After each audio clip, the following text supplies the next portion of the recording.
নমস্কার বন্ধুরা, বিউর ডেইলি ব্লগে আবার একটি নতুন ভিডিওতে সবাইকে অনেক অনেক স্বাগত জানিয়ে আবার একটি নতুন ভিডিও নিয়ে চলে আসলাম বন্ধুরা। একটা দিন ভিডিও দিতে পারিনি বন্ধুরা, খুব একটু সমস্যার মধ্যে পড়ে গেছিলাম, সেই কারণে আজকে দিয়ে আবার ভিডিওটা শুরু করছি। তো চলো সকাল সকাল ভিডিওটা স্টার্ট করে দিলাম বন্ধুরা। সারাদিনের কাজে মাঝে সব কিছুই তোমাদের সাথে শেয়ার করতে থাকবো। আশা করি আজকে ভিডিওটা তোমাদের সবারই খুব ভালো লাগবে। তা আজকে অনেক সকাল সকালই উঠেছি বন্ধুরা, উঠে না সমস্ত বাসি কাজবাজ সব কিছুও কিন্তু আমার সারা মোটামুটি সবই হয়ে গেছে। এখন যা যা আছে তোমাদের সাথে অবশ্যই কিন্তু শেয়ার করতে থাকবো বন্ধুরা। এখন সারাদিন এত কাজের চাপের মধ্যে থাকি বন্ধুরা, সে আর কী বলবো। তো জানোই একজনের মার চোখ অপারেশন হয়েছে, তো নিয়ে আসার পরে কত রকমের ওষুধ দেওয়া থাকে, এই থাকে, খুবই সারাদিন খুব চাপের মধ্যেই থাকি বন্ধুরা। তাও ভাবলাম তোমাদের সাথে ভিডিও না করলে হয়, তাই জন্য কিন্তু ভিডিওটা সকাল সকাল স্টার্ট করে দিয়েছি। তো চলো সারাদিন সঙ্গে থাকো, দেখতে থাকো। আশা করি আজকে ভিডিওটা তোমাদের সবারই খুব ভালো লাগবে। ভিডিওটা ভালো লাগলে লাইক কমেন্ট শেয়ার করে দেবে। তো চলো পরে আসছি। এখন ফ্রিজ থেকে কিন্তু সবজিগুলো বার করে নিয়েছি, আর আজকে সেরকম কিচ্ছু রান্না করব না বন্ধুরা। পালং শাক ছিল ফ্রিজে, সেই পালং শাকটাই অনেক 2-3 দিন আগেই এনেছি, কিন্তু পালং শাকটা এখনও খুব টাটকাই আছে, একটা পাতাও খারাপ হয়নি। তাই ভাবলাম পালং শাকের ঘন্ট করি। আর কালকে মাংস করেছিলাম, তোমাদেরকে দেখিয়েছিলাম না, সেই মাংসের তরকারিটা অনেকটাই রয়ে গেছে, সেই জন্য ভাবলাম শুধু পালং শাকের ঘন্ট আর মাংসই রান্না করি, আর কিছুই কিন্তু করব না বন্ধুরা। দেখো পালং শাকগুলো এখনও খুব ভালো আছে, পাতাগুলো এখনও খুব টাটকা। তো চলো এখন সবজিটা দিকে কেটে নিই, কেটে তারপরে তোমাদেরকে দেখাচ্ছি বন্ধুরা। ওদিকে সবজিটা কেটে ভালো করে ধুয়ে জল ঝরাতে দিয়ে দিয়েছি, আর বাইরে জামা কাপড় ছিল সেগুলো তুলে নিয়ে চলে আসলাম।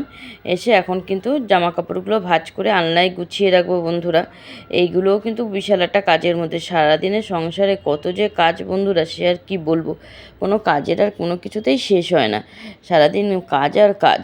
তার মধ্যে মার এখন টাইম টু টাইম ওষুধ দেওয়া, টিফিন দেওয়া, সব কিছু তো করতে হয়, সেই জন্য খুব চাপের মধ্যে থাকি। কোথা থেকে যে সকাল থেকে উঠে, কত তাড়াতাড়ি উঠি বন্ধুরা, উঠে কোথা থেকে যে টাইমটা কেটে যায় কিছুই বুঝতেই পারি না।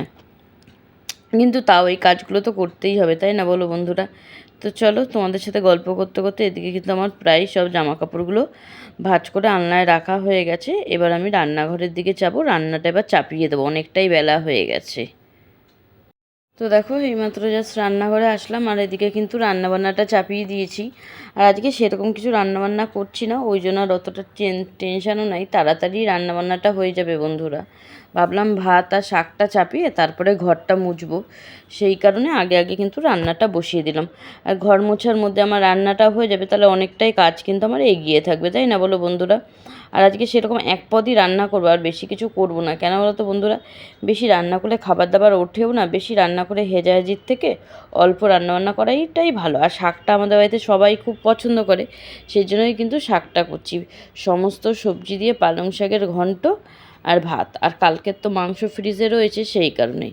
তো দেখো এদিকে কিন্তু সবজিটা খুব ভালো করে এখন কষিয়ে নিচ্ছি, আর এদিকে ভাতও কিন্তু দুবেলার ভাত বসিয়ে দিয়েছি। মাকে তো এখন রাতে রুটি দিতে পারছি না, আবার কদিন গেলেই তারপরে মাকে কিন্তু রাতেই রুটিটা দেবো। তো এদিকে তো আমার বসিয়ে দিলাম, বসিয়ে দিয়ে ভাবলাম একটু ক্যামেরা অন করে তোমাদের সাথে একটু গল্প করে নিই।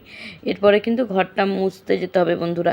শাকটা চাপাও দিয়ে দিয়েছি, শাকটা হতে হতে চলো এদিকে এখন যাব ঘর মুছবো। তারপর মার একটু ওষুধ দেওয়ার বাকি আছে, সেই ওষুধটা দিয়ে নিই, দিয়ে এবার আমি ঘরটা মুছে নেব। অনেকটাই বেলা হয়ে গেছে বন্ধুরা, 11:30 বাজে। তাও তো তাড়াতাড়ি কাজ সেরে বসে থাকা অনেকটাই ভালো, তাই না বলো বন্ধুরা। কাজ হাতে রেখে বসে থাকা, তার থেকে কাজটা সেরেই বসে থাকা অনেকটাই বেটার, তাই না বলো। তো চলো এখন এদিকে ঘর মোছার জন্য জল নিয়ে আসি। দেখো বারান্দা দিয়ে জল নিতে এসে দেখি আজকে মাঠটা কত ফাঁকা, বাচ্চারা সেরকম খুব একটা খেলাধুলা করছে না, তবুও মাঠটা একদম ফাঁকা খা করছে বন্ধুরা। আর দেখো চতুর্দিকে গাছের পাতাগুলোর রঙটা কেমন চেঞ্জ হয়ে গেছে। শীতের দিনে এগুলো দেখতেই কিন্তু খুব ভাল লাগে, তাই না বলো বন্ধুরা। সব পাতা, গাছের পাতাগুলো একদম সব পাতাগুলো ঝরে যাচ্ছে, এবার কিন্তু নতুন পাতা আসবে, দেখতেও কি ভাল লাগছে। আর আমাদের এখানটা আসলে এইটুকু একটু গাছপালা দেখা যায় বন্ধুরা, না হলে তো এখন আর সেরকম দেখতেই পাই না কোথাও কিছুই। তো দেখো ওইদিকে তো পালং শাকটা আমার রান্না হয়ে গেছে। এখন এখানে আমি ভাতটা আমার আরেকটু হবে, হলেই কিন্তু নামিয়ে দেবো। আর এদিকে কালকের মাংসটা বার করে নিলাম। মাংসটা কিন্তু এখন গরম করবো। দেখেছো বন্ধুরা কতটা মাংস রয়েছে, অনেকটাই রয়েছে। বেকার বেকার আবার আজকে কিছু রান্না করলে সেই উঠবেও না, সেই কারণে আর করলাম না। তো চলো এবার ঘরটা আমি মুছে নিই ঝটাপট করে। ভাতটা বসিয়ে এদিকে চলে আসলাম এখন ঘরটা মুছে নিতে। ঘর মোছার মধ্যে মধ্যে আমার ভাতটাও হয়ে যাবে, তাহলে অনেকটাই কাজ হয়ে যাবে। আর ঘর মুছতে না বন্ধুরা বেশি বেলা করে একদমই ভাল লাগে না। যত তাড়াতাড়ি করে ঘরটা মোছা যায় ততই ভাল লাগে, তাই না বলো বন্ধুরা? ওই জন্য কিন্তু তাড়াতাড়ি করেই ঘরটা মুছি। আর আমি তো বসে ঘর মুছতে পারি না, ওই জন্য এই লাঠি দিয়েই ঘরটা মুছি। কী বলতো বন্ধুরা, হাঁটুতে খুব লাগে, সেই কারণে ওই জন্য ঘরটা লাঠি দিয়েই মুছি। আর আমাদের তো দুটো বড় বড়ই ঘর, ওই কারণে আর বেশি বসে মুছি না, লাঠি দিয়েই মুছি। তাড়াতাড়িও হয়ে যায়, কারণ কি তারপরে তো অনেক কাজবাজ থাকে আমার সারাদিনে। যদি নর্মাল মুছতে যাই অনেকটা টাইম চলে যাবে, সেই কারণে কিন্তু রোজই লাঠি দিয়েই ঘরটা মুছে নিই। লাঠি দিয়ে মুছলেও কিন্তু কিন্তু খুব সুন্দরভাবে পরিষ্কার করেই ঘরটা মুছি বন্ধুরা। তো দেখো এদিকে তোমাদের সাথে গল্প করতে করতে আমার ঘরটা মোছা হয়ে গেল। তো চলো মুছে পরে আসছি, টাটা। দেখো ঘর মুছে এখন এসে একটু বারান্দায় দাঁড়ালাম। এই টাইমে বারান্দায় এসে দাঁড়াতে না বন্ধুরা খুবই ভালো লাগে। কেন বলো তো, এই রোদ্রের একটু তাপটা একটু পাওয়া যায়। নাহলে আমাদের ঘরের ভিতরে যা ঠান্ডা বন্ধুরা, খুব ঠান্ডায় কাবু হয়ে যাচ্ছি ঘরের ভিতরে। এই টাইমটা একটু বারান্দায় এসে দাঁড়ালে তবু একটু রোদটা পাই, তাতে একটু ভাল লাগে। ছাদে তো আর সবসময় যাওয়া হয় না, ছাদে সবসময় তো গিয়ে বসে আড্ডা দেওয়া বসে থাকা যায় না। আর একা একা কী বা আড্ডা দেবো, তাই না বলো বন্ধুরা? সাথে একটু বন্ধুবান্ধব থাকলে, বাড়ির কোনো লোকজন থাকলে তবু তো, নাহলে ছাদে গিয়ে আড্ডা দেওয়া যায়। কিন্তু কেউ তো সেরকম টাইম করে উঠে ছাদে যেতে পারে না, এই জন্য বারান্দায় এসে একটু দাঁড়ালাম। দেখো এইমাত্র যা স্নান করে বেরোলাম, বেরিয়ে মুখে ক্রিম ফ্রিম মেখে একদম ইসে হয়ে নিলাম। এখন কিন্তু এবার ঠাকুর ঘরে পুজোটা দিয়ে নেব।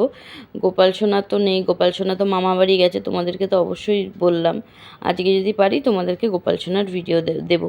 গোপাল সোনা মামা বাড়িতে গিয়ে কী করছে না করছে অবশ্যই তোমাদের সাথে শেয়ার করব বন্ধুরা, তোমরা দেখতেই পাবে। দেখো অনেকটা বেলা হয়ে গেছে, তো চলো এখন পুজোটা দিয়ে নিই, দিয়ে তারপরে আসছি বন্ধুরা।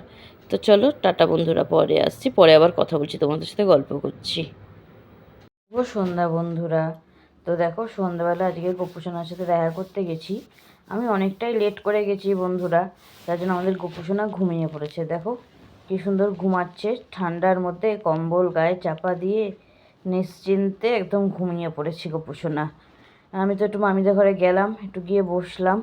বসে দেখো আর দাদার ছেলেটা পোংটামি মারছে। খালি আমি ভিডিও করছি, ও আমাদেরকে তাকিয়ে তাকিয়ে খালি ফিক করে হাসছে আর ফোনটা নেওয়ার চেষ্টা করছে। তো আজকের ভিডিওটা তোমাদের কেমন লাগলো অবশ্যই কিন্তু একটা কমেন্টে জানাবে। ভিডিওটা যদি ভালো লেগে থাকে লাইক কমেন্ট শেয়ার করে দেবে। আর নতুন বন্ধুরা যারা আসছো প্লিজ বন্ধুরা চ্যানেলটি সাবস্ক্রাইব করে আমার একটু বন্ধু হবে। তো চলো আজকে ভিডিওটা আর বেশি বড় করছি না, আজকে ভিডিওটা এখানেই শেষ করে দিচ্ছি। আজকে ভিডিওটা তোমাদের কেমন লাগলো অবশ্যই কিন্তু একটা কমেন্টে তোমরা জানিয়ে যাবে। তো চলো সবাইকে শুভরাত্রি, দেখা হবে কাল নতুন একটা ভিডিওতে। সবাই ভালো থাকবে, সুস্থ থাকবে। টাটা বন্ধুরা, শুভরাত্রি, বাই বাই।